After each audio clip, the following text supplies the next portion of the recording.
Tuesday, October 16th, 2023 at 6 p.m. Thank you all for coming. My name is Phil Barnhart, and I'm the current chair of this committee. And our agenda calls for the review and approval of the April 23rd and the the April 17th and the June 12th meeting minutes tonight. So let's start with April 23rd. And I'm interested first if there are issues with the minutes that should be addressed. I have reviewed them. I think they're fine, but others may have other ideas.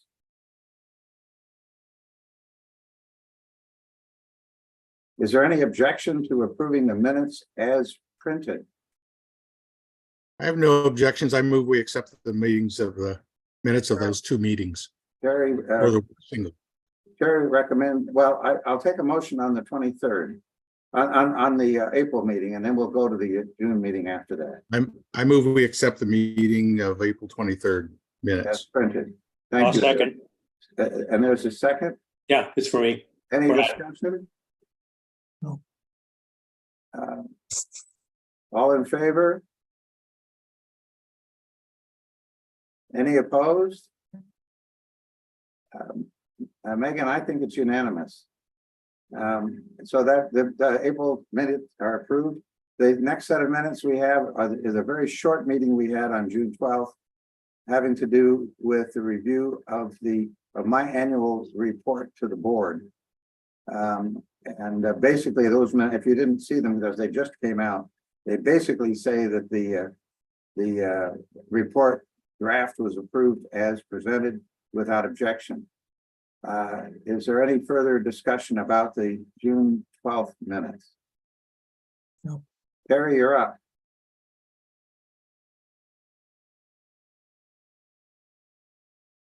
I move that we accept the minutes of the special meeting on, what date was that?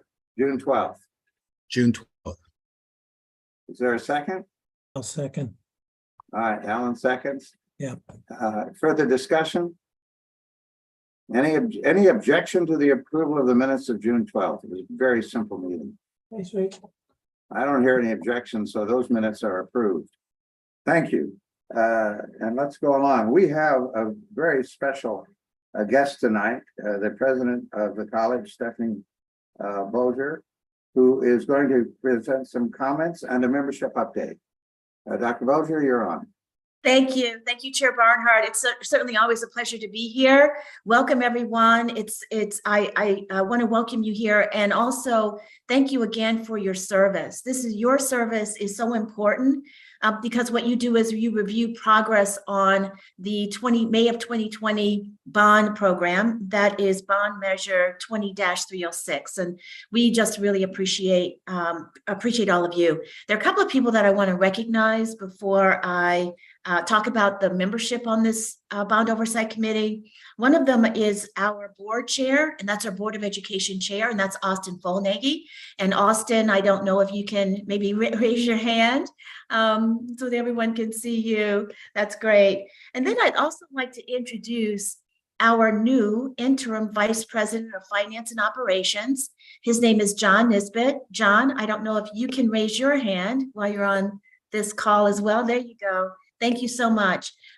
John comes to us from several institutions. He's got over 25 years of experience in finance and operations. He went to The Ohio State University. For any of those of you who are from Ohio State or from the Midwest, we won't hold that against him. However, Roger, isn't that right? We won't hold that against him. But John comes to us with a great deal of experience in finance, and we're so happy to have him. He worked at Creighton University. He also worked at St. Leo University. Really, really happy to have him. And you'll get to know him as well. I want to turn my attention now to membership. The Bond Oversight Committee has several members and has a process by which new members are selected for the Bond Oversight Committee. Each member can serve 2 consecutive terms, and then actually members do term off of this committee. We've got 2 members who have who are not eligible for an additional term, and they have served their term. I think that they may be here this evening. I want to especially thank them for their service. One of those individuals is Claire Denenbaum. Claire, thank you for your service on this committee. And also there's Henry Levert, and he's also served 2 terms. There are some additional members that have said yes, that they will continue for an additional 3-year term. And then there are 2 members that haven't quite, thanks, Amanda, haven't quite suggested whether or not they will continue, although they are eligible for an additional term. We will use the process, and I want to check in with Megan on this as well, if I don't articulate this correctly, but we will certainly use a process that's already been outlined. There's a timeline in the process for getting applications for any open seats on the Bond Oversight Committee. This is certainly an opportunity for the community to engage with Lane Community College in an important endeavor. And so with that, I will stop with respect to membership and see if there are any questions for me. Questions for our president? I want to thank you very much tonight for your continued support and involvement with the committee. Our task is a fairly narrow one, but it's still pretty important for the time when the board later on decides to go out for another bond measure, which I am certain is inevitable at some stage. Doing this work well is important, and the fact that you keep attending these meetings suggests that you think that what we are doing is important too, and I want to thank you. Yes. Thank you very much, Chair Barnhart. There was a question in the chat. Oh, And Amanda, I wonder if we could take that question and see if there's some clarification that we might be able to give this evening. Megan, I'm sorry. The question came from Amanda Blunt, but Yeah. I was directing that to Megan, excuse me. Yeah, I do also want to call attention to Claire's hand, which we can follow up with after this. So it is not outlined in the charter if union appointed positions fall into that or not. So that might be a conversation to have with the board, depending on how they are viewing that. So, and Claire is also in a union represented position. So that might be something to consider going forward. It does not clarify in the charter. as a practical matter, the union membership might be considered differently than the general public membership. The group is a whole lot bigger in the general public than in the union. We'll certainly get some clarification on that, and we'll bring that back to the committee. All right, thank you, Claire, for the question. Were there other questions for our president? I think Claire has a different question. Oh, Claire, please. Yeah, my different question is, what is the actual end of term? What's the date? Thanks for that question, Claire. Megan, could you please help me with that? Yeah, so we've been taking the date of the end of the term as the final date of the year. So if your, no, I'm sorry, the first date of the year. So if your term is set to expire in 2024, meaning that we have a new member in 2024. All right, so December 31st is my last day, provided that the appointment of a union representative falls into the same category. Correct, Okay. and we'll follow up with that as soon as we Yeah, can. that's clear enough for me for now. Thank you. Okay, thank you. Yeah, she raises an important practical question. Yeah. I'm getting a head nod from our board chair, so you can assume that they'll take it up at some point. All right. Thank you so much for those 2 items. Are we ready to go on to design and construction updates? Okay. The agenda shows new and upcoming projects. Goodhue and Hayward, please. Well, I think that's me mostly. Okay. I provided a fair amount of information here. New projects, the big one that we have moving forward right now is we're trying to get Building 16, the Math, Science, and Engineering building, underway with the design contract and getting a general contractor on board to help us price and schedule that. Expect to see a couple of things at the board meeting this coming month here in November. on the 2nd. So both of that'll be there. Another project that I expect to get going before we really meet again is public safety relocation. Those of you that have been on this committee for a while recall that we kind of dove into this with the start of building 12 when we thought we were going to be renovating that building. We were going to have to vacate them out very quickly.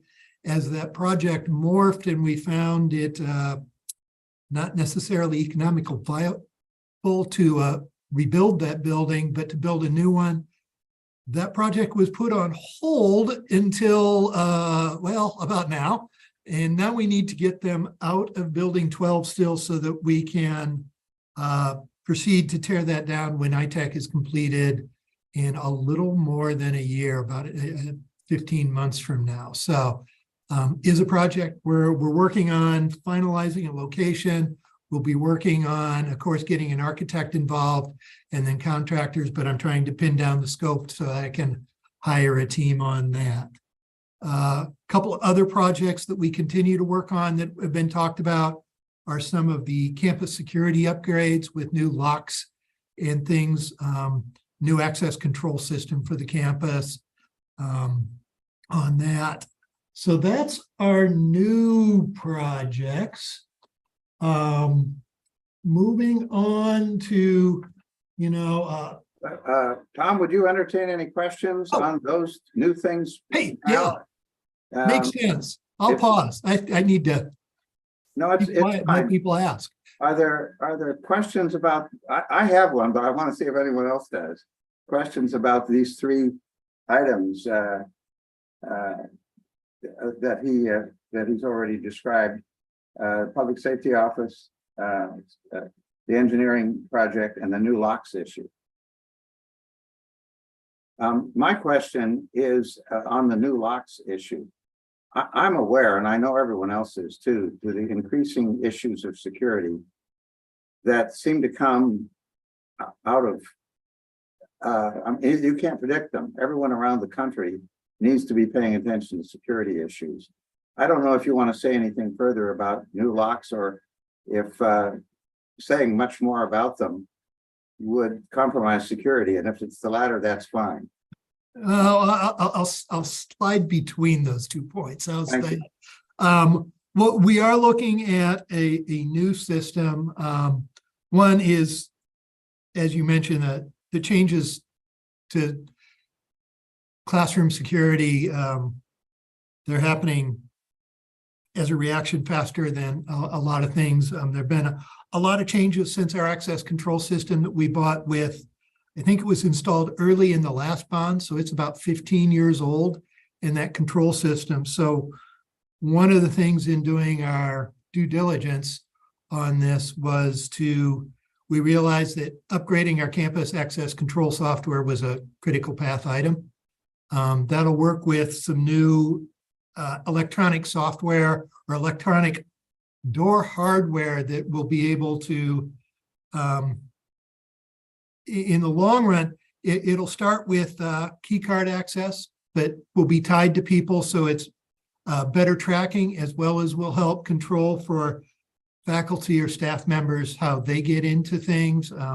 Will allow lockdown within a classroom if need be, so that this lock set we're looking at, there's a little red button on the back side of it that anybody can go up and lock it down from the inside, and then it can only be overridden with a high priority with somebody's badge or with a physical key.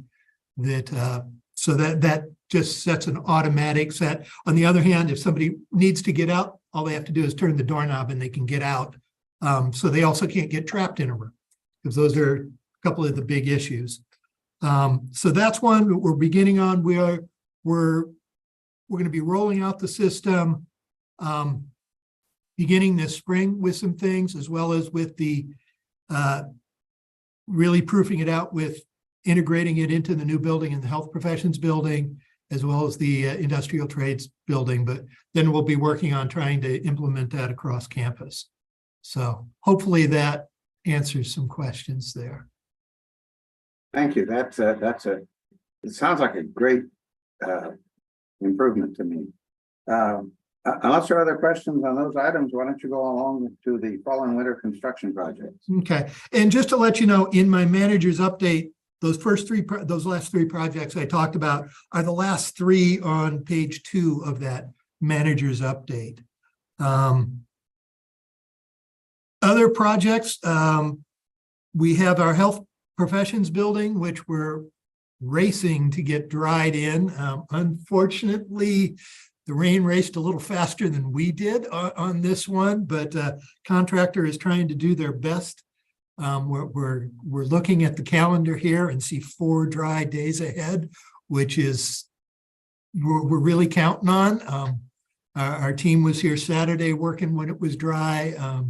They're really trying to do everything they can to get that one in.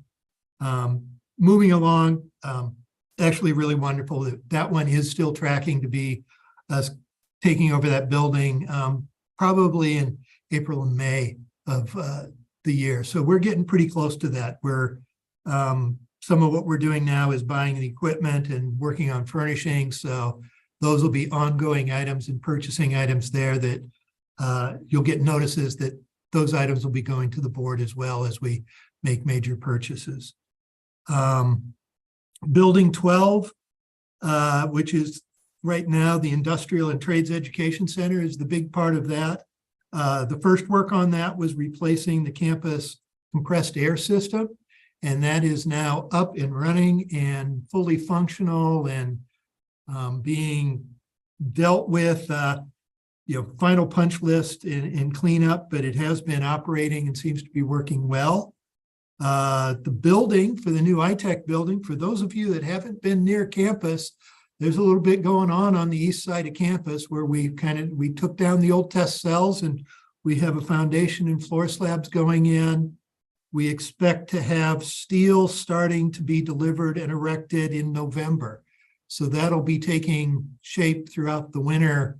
And it'll be quite a different change to that east side of campus. That'll be a big one.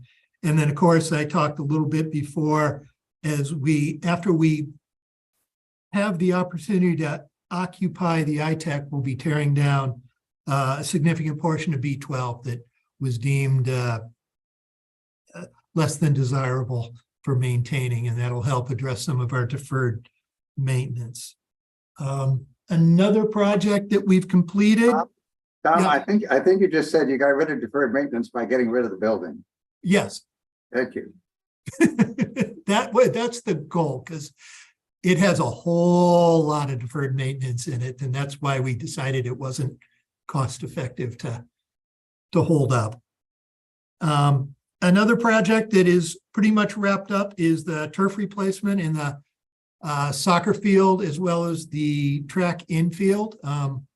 That one is that got installed this summer.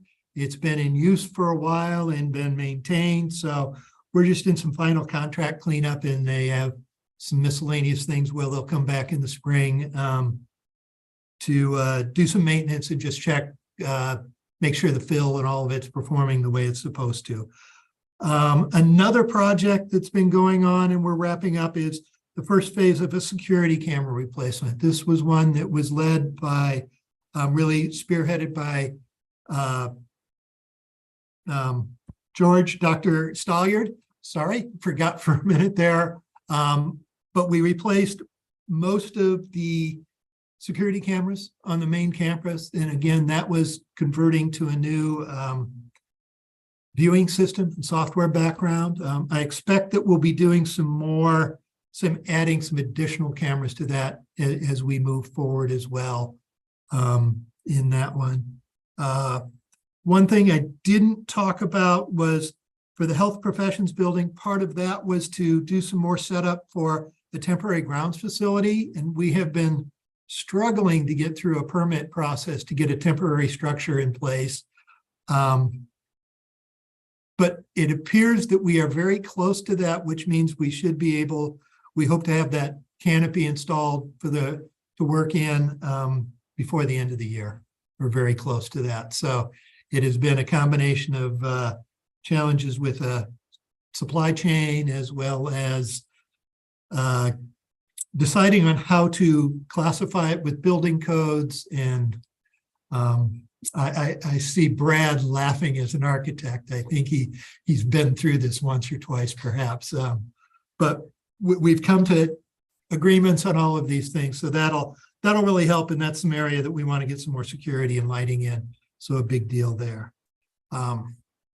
With that, I'll pause and see if there are any questions. Okay, questions or comments on those items?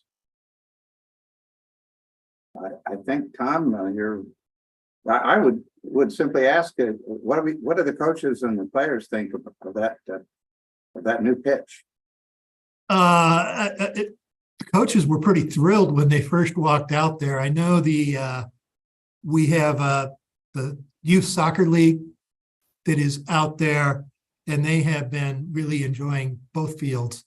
Had great comments back. It's, it's of the same performance specs as some of the fields over being used by one of a university in the town.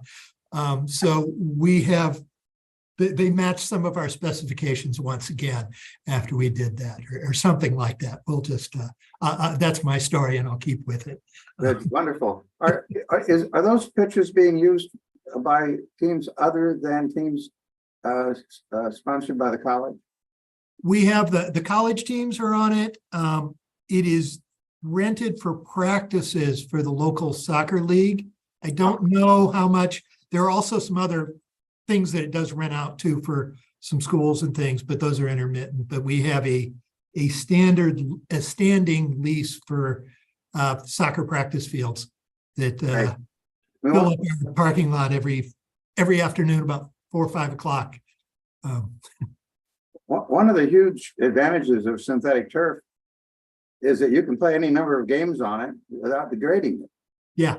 And so, having it available for the community, to the extent that makes any sense, is a great idea. I'm glad you're doing it. Any other questions, comments on these projects? I think we're on to the ongoing projects, if not. I'm going to see if I can share my screen. If I do this right, let's share this screen. And I believe you see these are uploaded into board docs, but these are reports that come out of both of the ongoing projects. They're put together by our contractor. One, each has a page or two of just kind of some basic things that are going on. So this is provided for your information. The second one is a summary of our community benefits. We have both contractors, and we'll do the same thing when Building 16 comes online. And you can see we talk about prioritizing local contractors. We're at 62% of our contracts value is out of Lane County contractors.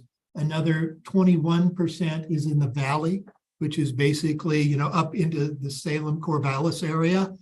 A lot of those.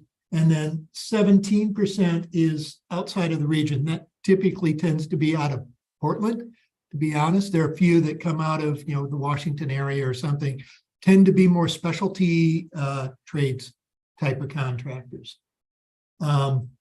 Similar thing with the workforce on that, you can see things.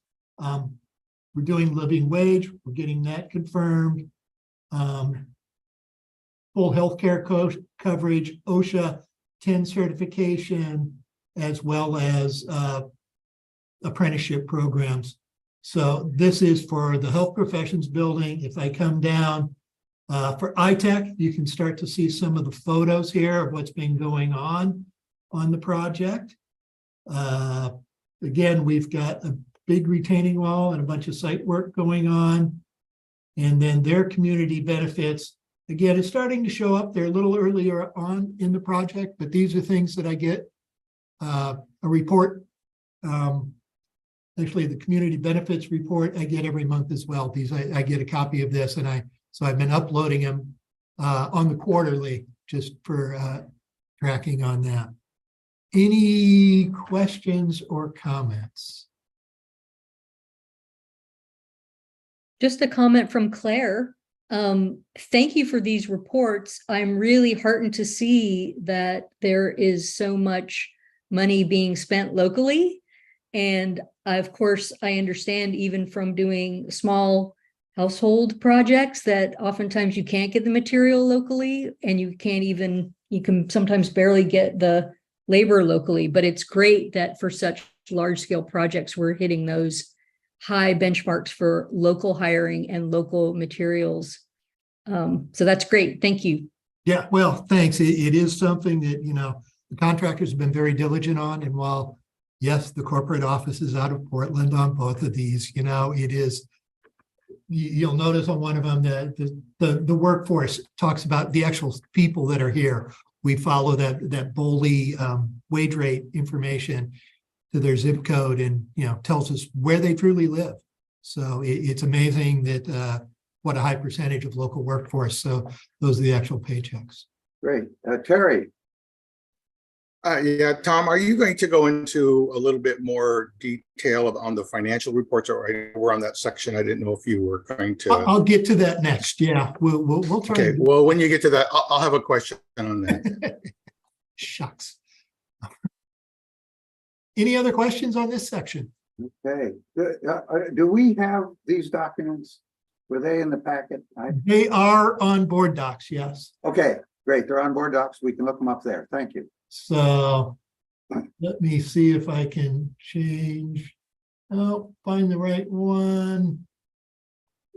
I think this is the document that Terry was probably curious about. And that one I do have, I think. Yeah. Yeah. So on this one, there are a couple of things that you've seen. Basically, where text is in red means that I've probably changed something since the last time we got together.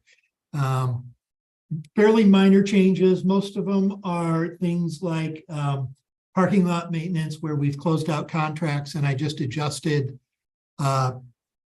the allocated budget to what we've spent, because we're not looking at doing more on that. The campus access control upgrade, we did add that one in because I think I've talked about that one before. Some of the things on the security camera is another one I've added. We continue to discuss what other projects might be coming or where they are. We're watching things. One thing you should note, this says, we have encumbrance and expenses of over $100 million. That is pretty significant. If I break it down, we spent about 40 million and have 60 million in encumbrance. So I got a long way to go before even what I've got under contract is spent.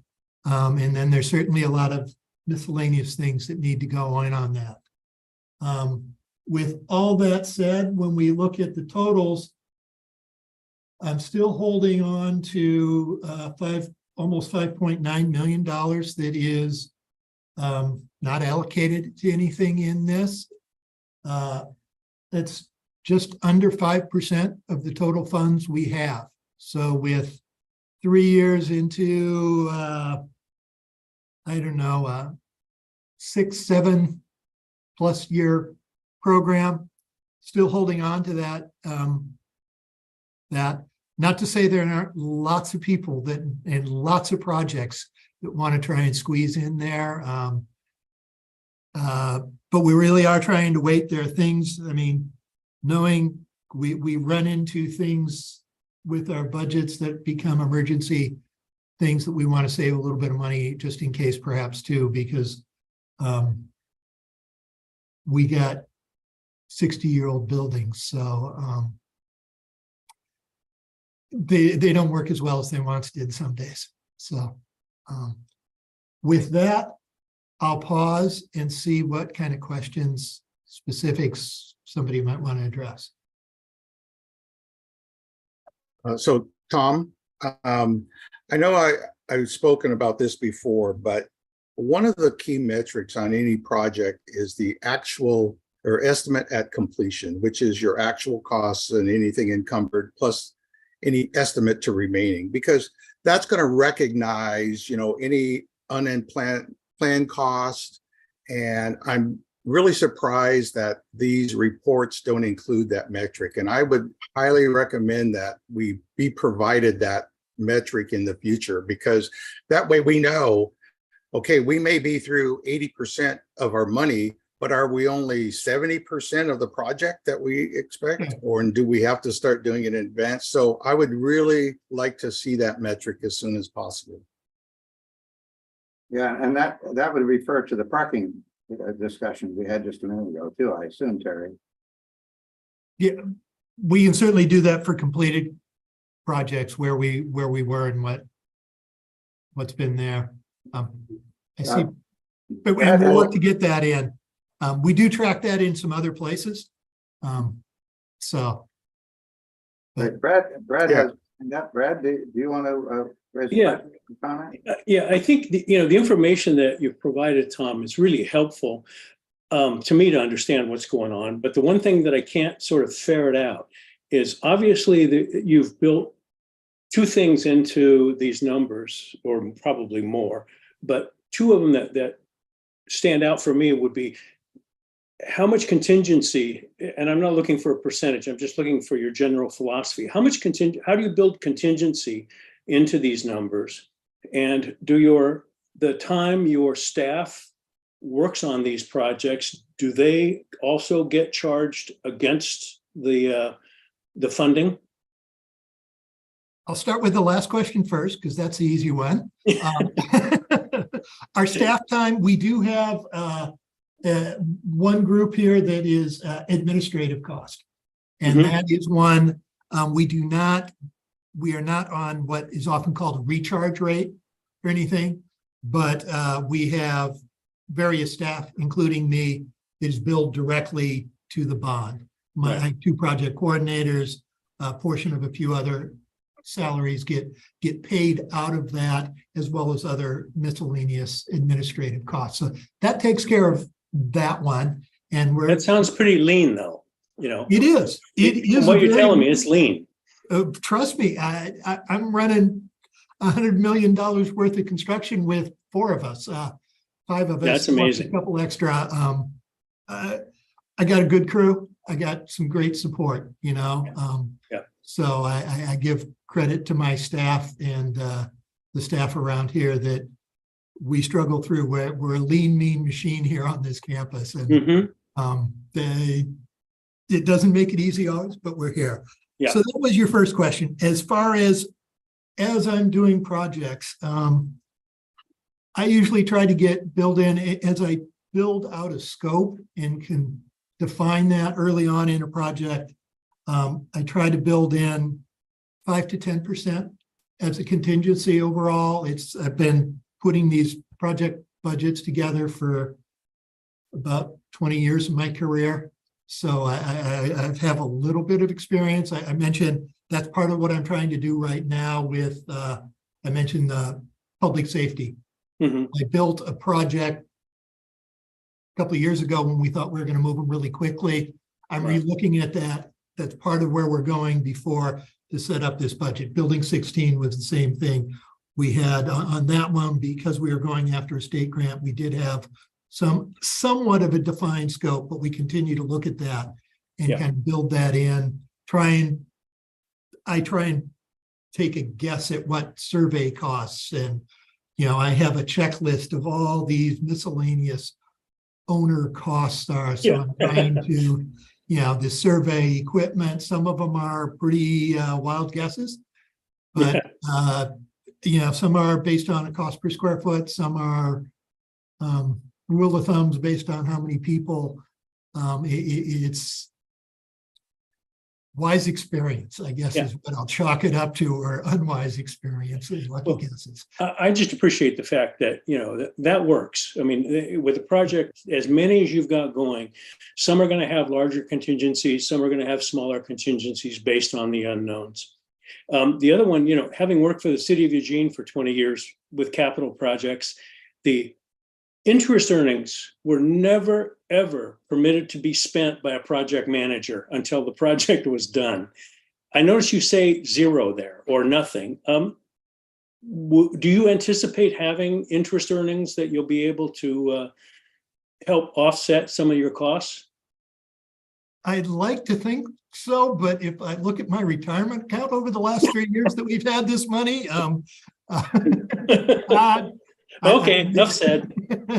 You know, and so we're not counting on it, you know? Okay. I'm Okay. also not counting on a loss yet either. Yeah. But Yeah. it is a piece that I see John here, who is our newest VPFO. He's listening to this carefully and going, ooh, perhaps he'll talk to me soon. Well, I think there's a lot of wisdom in not assuming those funds, because I've had projects where those funds have been the difference between getting it done and not getting it done in the end. Yeah. Yeah, well, thanks for the update. I appreciate it. Yeah, I mean, we're looking at it closely. We're trying to keep an eye on it, and, you know, it all, you know, like I said, I wish my portfolio looked better than it did, but, you know, this one's a little more conservative, I think, in investments, but it is one of those things we try and keep an eye on, but I'm not counting that chicken. Yeah. Thanks. And of course, as a part of that, you're paying attention to the arbitrage and potential tax issues as well, I'm sure. Yeah. Yeah. Brad, did you have another question? Your hand is still up. No, I didn't. I was just derelict and pulling my hand down. Sorry. Okay. No, that's fine. Other Phil, questions? yeah, Phil, I had one more question. Gary, please. Tom, did I hear you say that, you know, you're looking at some new projects to add to this that have not been currently defined? I think I look at it as a clarification of project. When we first started here, there are a lot of things that, you know, I mentioned relocating public safety. That was about as much of a project definition as I had, you know? So we took some stabs at it. I'll look at this, you know, parking lot maintenance. We knew we wanted to do some things. We allocated some funds to it, and we started out taking care of the worst of it as it went down. So as we get into some of these things, it's really getting back into there and really defining them.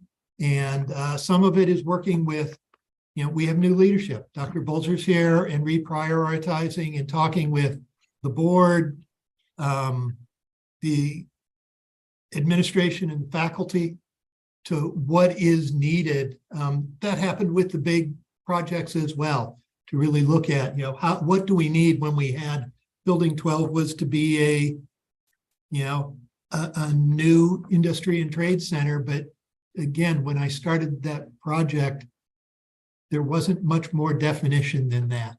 And as you get into those, so it's trying to sit down with people, work through them, and clean them up. So the name may change a little bit, but if you were to go back, I know, Terry, you're one of the newer people, but I had 30 different categories that I split things up, saying, I know I'm going to need to do something with security cameras, or I know I need to do something with, you know, grounds maintenance and things like that. And some of those have rolled into other projects because of the proximity. Others have been reprioritized based on discussion with administration. And so, Okay. and that'll continue to happen. Yeah, I would just say that I would be hesitant to start any new projects until we really know, getting back to that estimated completion. I have seen so many projects go south because, you know, you end up not anticipating or estimating what's going to be needed to currently finish your projects you've already started.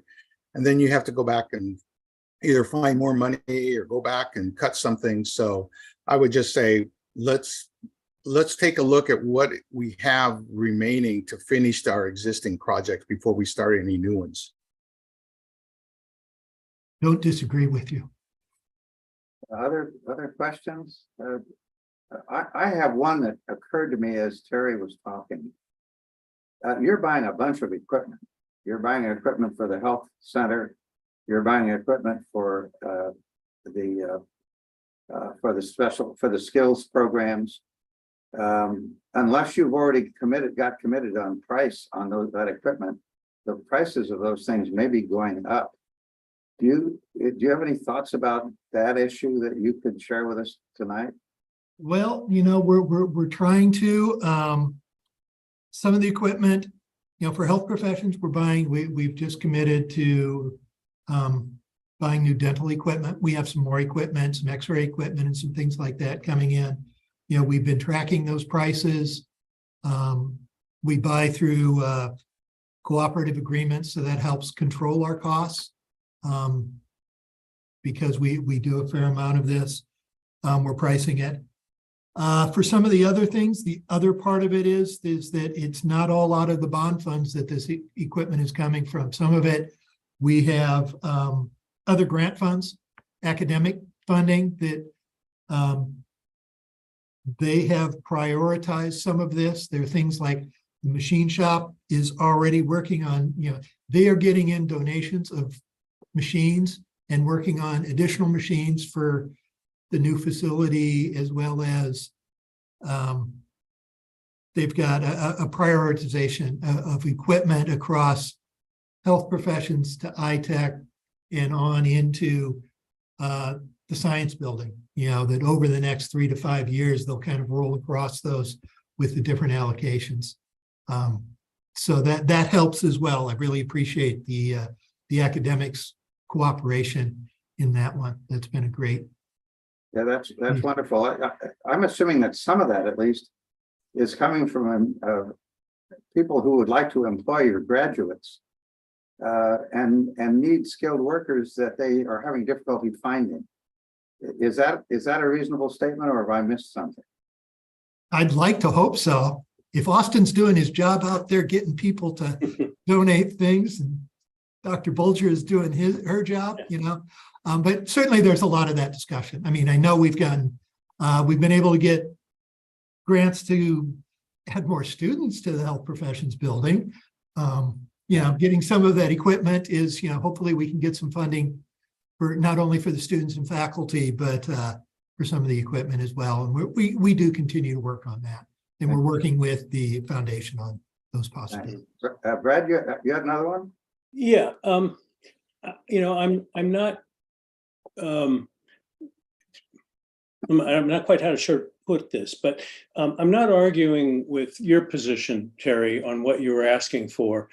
I'm trying to reflect on the charge of the committee, and I'm not quite sure that our charge should be to approve or reject additional projects. I think, Tom and his staff are experts. I mean, I tell you, I've managed capital projects for 20 years, and they're doing a stellar job. I hope the college understands the quality of the people they have. So from my perspective as a board member, I look at the recommendations they bring to us and to the board about how they're going to move forward. So I think there's checks and balances about adding new projects. I just don't want to see us become this sort of, I don't think we are intended to be micromanagers or decision makers about what they do. I think your concern I share, because, I look at the fixed amount of money that's available. And you're right, it's easy for it to go away very fast, and unknown things happen. And I have those same concerns you do, but I'm trying to balance those concerns with the expertise that I see in Tom and his staff and what our charge was from the college when we began. So, please don't take offense to my comments. I don't mean them that way, because I share a lot of what your concerns are. I'm just trying to put them in the perspective of the environment that we're supposed to act in. Brad, thank you very much. This is a topic that we have discussed before in the last several years. And can I just simply add that I agree completely with what you said. Austin is here, and the president are here, and they're hearing what we have to say. But you're absolutely right. It's not our job to determine what projects are done. That's the board's job, with the assistance of the staff and the president and others in the community. I appreciate your getting us back on task. Other questions, comments on this? Well, I just want to just finalize by saying, Yeah, please, it Terry, wasn't go my ahead. really intention to say, what projects we should do. I'm more concerned about the existing projects Yeah. that have already been under the bond that's been approved, and making sure, and that's what and maybe I'm wrong in thinking that is part of our, as an oversight committee, is to make sure that the funds that are being spent wisely, which I'm not saying they're not by any means, but to just say that I want to make sure that we are where we're at on the project overall in the funding that was done. Again, I know how much has been actual to date and how much has been encumbered, but I have no clue as to whether we're going to have enough money at the end of the project to get everything done. And to me, that is one of the charges of an oversight committee. And maybe I'm wrong in that respect, but we can move on. Yeah, thank you, Terry. It's one of I those could- gray areas. I look, their ears are open. If I could comment, The president and the board chair are here and they're listening to your comment. Tom, please go ahead. yeah, I did pop up share screen. One of the documents, the next page, does kind of give across each project, each of the major projects, kind of what's been spent, what's encumbered, and what's left. So you can look at this. This is one way that we track some of this as to the overall budget of what's available and what's not. So that hopefully helps you. These charts aren't perfect, but they give you some idea what's going on the various projects. And I do update these each quarter, and they're part of it, ranging from the overall bond at the top of what's the non-allocated funds versus expenses versus encumbrances and other project allocations to looking at key projects. So I did want to just share that with people, and that is in the packet as well. Yeah, thank you. And Chair yes. Barnhart, this Yeah, is please, President Bolger, please. This is Stephanie Bolger, and I just want to let the Bond Oversight Committee know that we certainly appreciate all of your comments, and I believe that we heard them very clearly. Mr. Pickering and Mr. Black, I think we heard them very, very clearly. So we understand the spirit in which you're giving us those comments, and I know that John Nisbet also heard those. We'll be discussing those as well. We appreciate you, all of you, the great experience that you have, and for your sharing that guidance and in an advisory capacity with us. Thank you. Are we ready to go on? If we are, Tom, I've lost track of exactly where we are. I think there are two other items under design and construction, but you may have covered them. Ongoing projects and projects in closeout. Oh, projects in closeout, I'll add Florence, which the board's going to be out there again on Wednesday for a work session. But that one, we're in our final throes of closeout there, getting things working on a financial closeout of that contract overall. So it's been that project is one we started in the core of COVID. It's been a slog out there, being a remote site, all kinds of things that, but we're really close to budget. I'm still overall on budget. I think we're on it. I'm down to the final pennies, and considering where we were with 9.5 million, I know I'm within a few $100,000 of it on that one. So, and that one was one that we got into, and it was a little bit worse shaped than I thought. Yeah. Could I simply say, we had an event over there in the summer. I put it on the wrong day. My wife and I showed up the next day after the event, but we did get a tour, and I did have a chance to chat with the academic in charge, whose name I cannot remember. Russ, And Russ I'm Wilson. impressed with the program, with the facility. It looks to me like it's going to be a very, very useful facility for the coast. Thank you. I think they're very proud of it out there, and it's, I think the community out there is really excited to see it back on, and ready to really crank up the programs that they can do again. Anything else on design and construction updates? I believe I am done unless there are questions. Other questions about this topic? Otherwise, we'll move on to the manager's budget updates. I think we've already got I some of just that. did that. Yeah, as part of the Sorry. we may have already done it as part of the questions on the other part. Did you have anything else to add, Tom, to that discussion? I'll just say, you know, with the Brad's comment about a lean staffing here, I think that's the other regulator on starting up any new projects. I only have so much sanity space in my staff, and we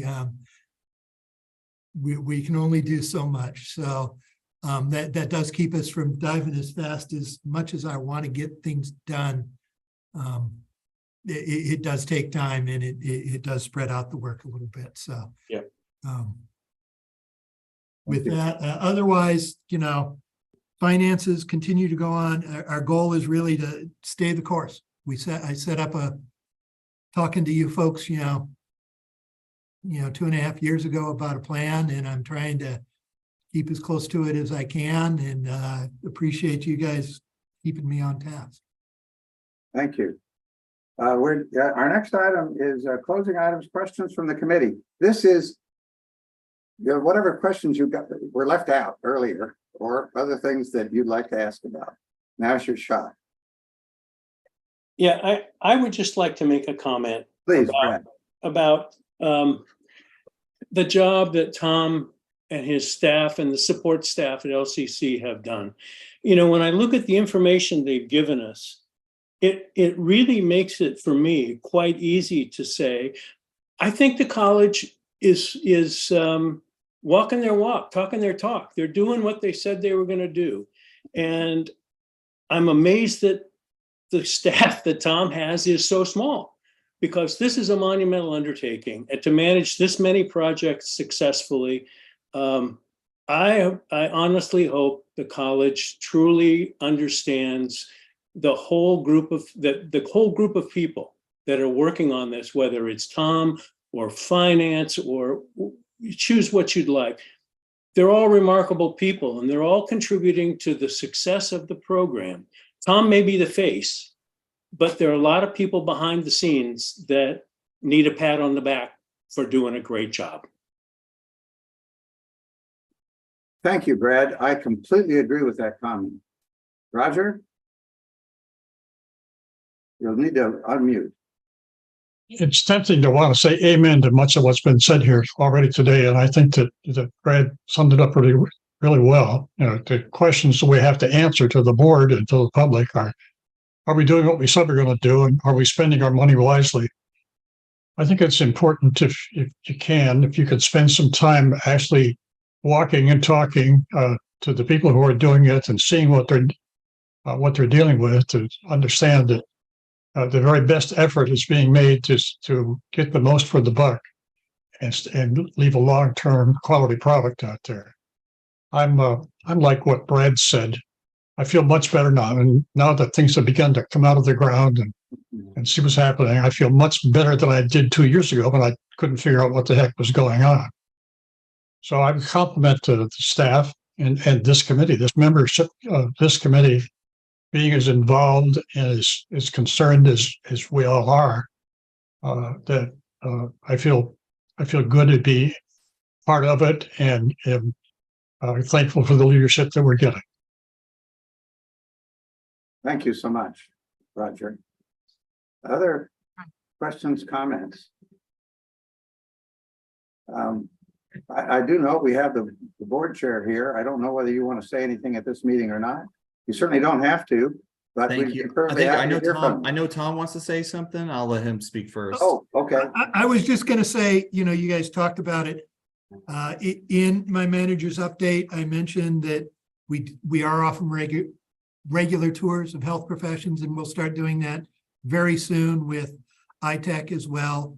You can contact Tiana at the foundation, and she'll get you scheduled in there. We do talk about the details. You get to meet some of the staff in the contractor staff and deal with what's there. I know a number of you have been on a couple of those walks. I know Dr. Bulger goes regularly and is amazed each time at the changes, but you're welcome to join us, and I'm happy to see you, and we're glad to talk to you about what's going on, and you'll get to really see what's there. So that'll be going on over the next year, and look forward to seeing some of you there. So that's my shameless plug to. Yeah, thank you for the invitation. I intend to take you up on it over the next year. Austin, did you want to add any comments? You know what? Overall, I just want to echo, obviously, the immense thanks that I have for each and every one of you for your service. Everything that has been said is heard and noted. And I also wanted to share with you all that Dr. Bulger and I, we went to a national conference of community colleges recently, and we did a presentation on community benefits agreements, and we mentioned this committee and the great work that you all do. And so, yes, you are doing things here at a local level, but also I want you to know that we also recognize the great work you all do on a national level as well. And when they heard about the fact that we had this committee and and by the way, this was a huge selling point for the bond in the first place, that we were going to have a committee to make sure that we put the money where we said we were going to.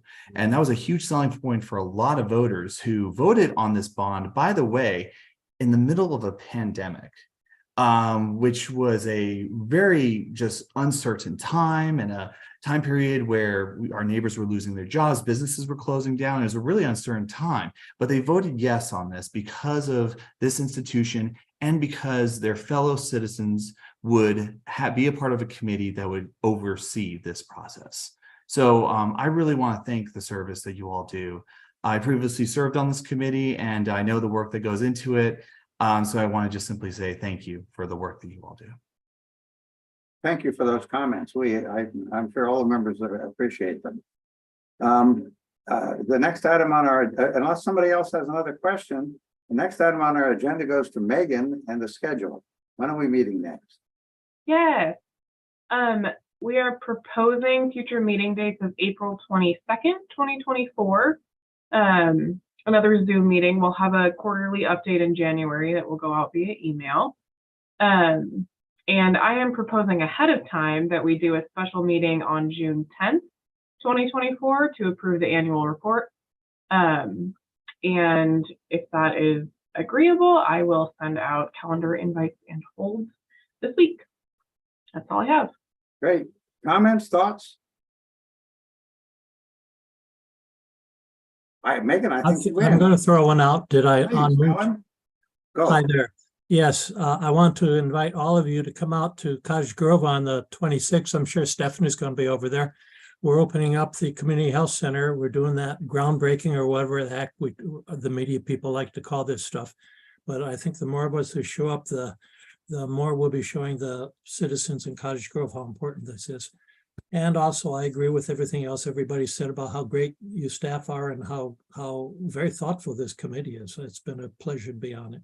That's all. Thanks, guys. Megan, would it be appropriate to send out to the committee the details of what Alan just said? Thank you, Chair Barnhart. That's what I was going to ask as well. Yes, absolutely. Yeah, good. I appreciate that. Thank you, Alan, for letting us know. Any other, for the good of the order, some kind of announcements that people want to make? Thank you so much. If there is nothing else, we are adjourned. Thank you.